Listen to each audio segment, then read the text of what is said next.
วัสดีครับวันนี้พบกับบะเวียงเช่นเคยบ่มีหยังวันนี้กินข้าวนำกันพี่น้องบริเฮ็ดชื่อมาตตำทะเลกับปลาเผาเบิด2-300พุ่นเด้ชื่อหยังเขา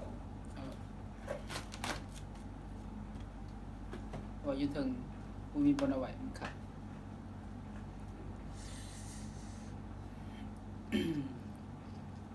บวมเสร็จแล้วบวมโอ้ย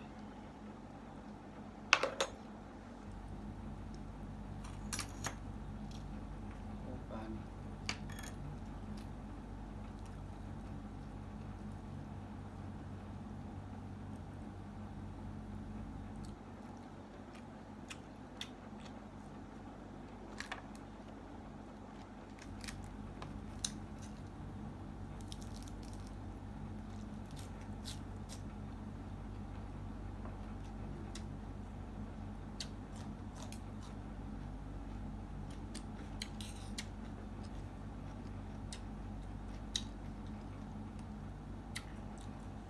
จิ้มเด็ด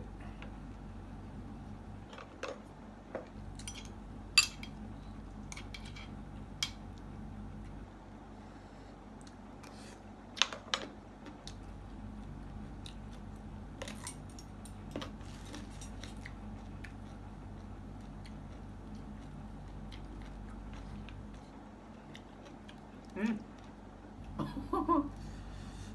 ทำเนี่ย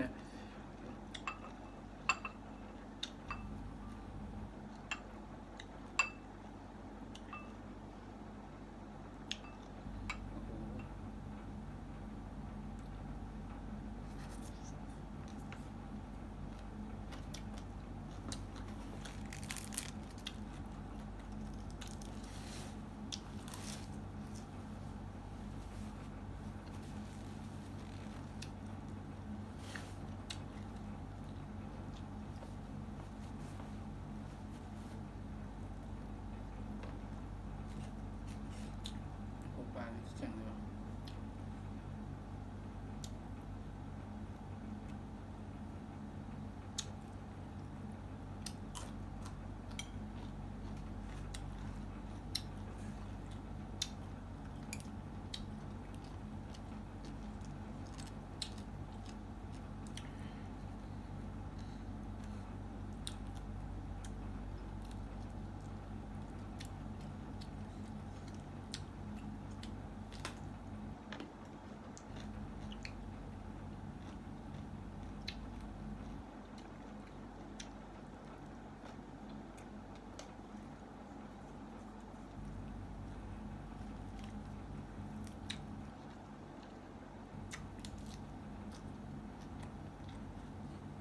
แป้ง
หตก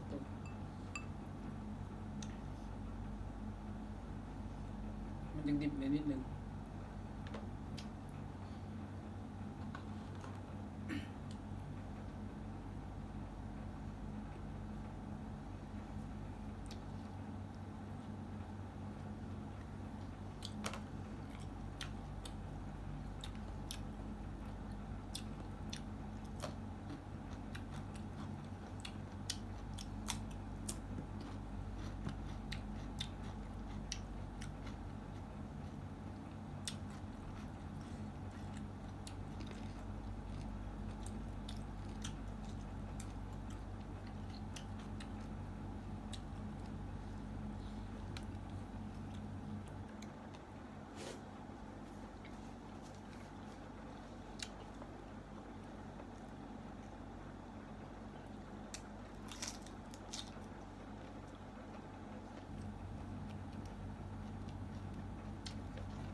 หน้าที่ดำๆเนี่ยตากแดดให้เบียร์ตากแดดทุกวันนะ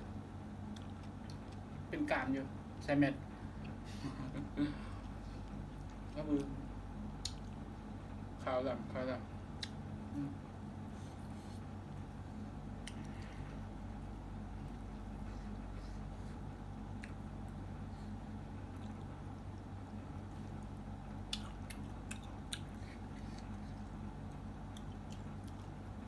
บุมีหนักอ่ะชกน้ำชกต่ำเลยอ่ะ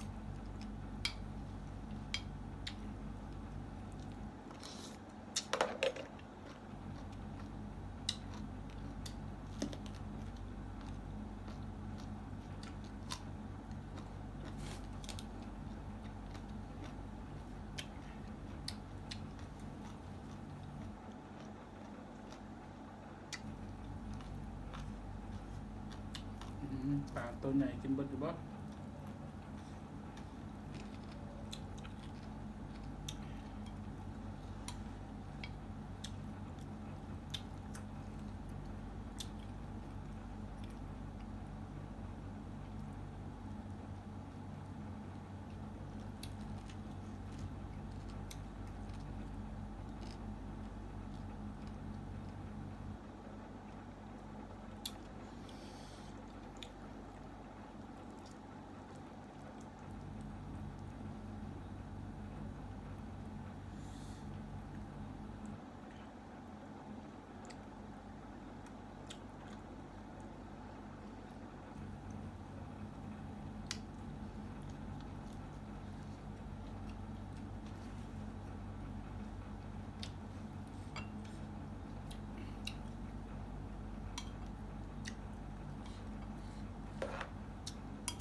ปลาแค่ตัวเดียว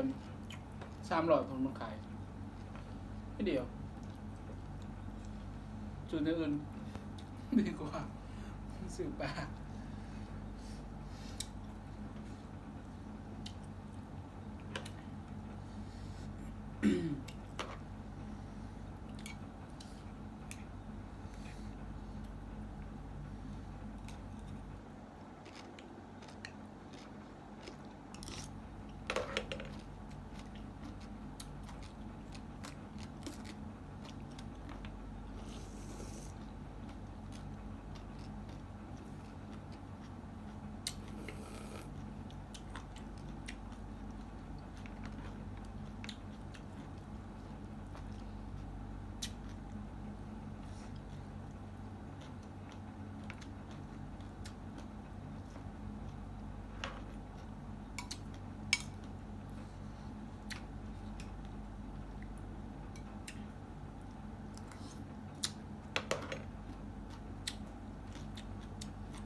เขาเลยนิดเดียว